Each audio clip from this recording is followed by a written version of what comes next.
I'm calling from Lenox Hill Hospital. You must come right away. Your son Jonathan was in a very serious accident. It was the call that every parent dreads getting in the middle of the night. For Frank Baumer, the rest of the conversation was a total blur.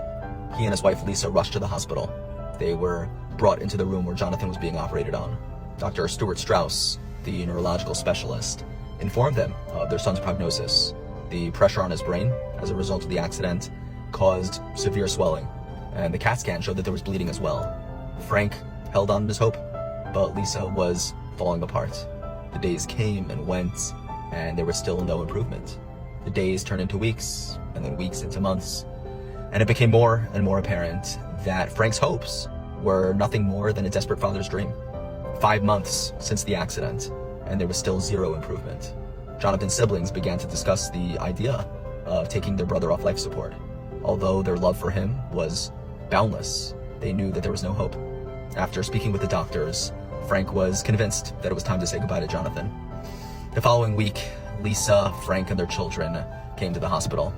One by one, they spent a few minutes saying their final goodbyes. Each of the children and their mother had their time alone with Jonathan, and then it was Frank's turn.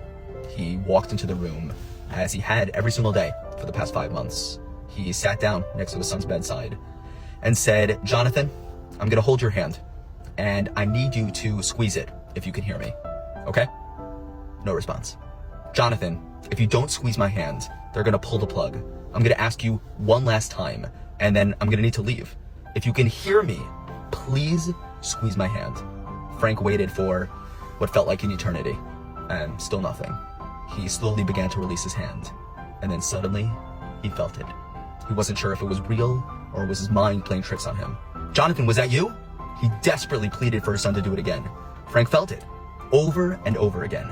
It was a faint and slight squeeze, but it was real. He was responding. Frank frantically pressed the red button above his son's bed, with tears streaming down his cheeks. "Nurse! Doctor! He's responding! He's alive." 3 months later, a father who refused to give up hope wheeled his son out of Lenox Hill Hospital.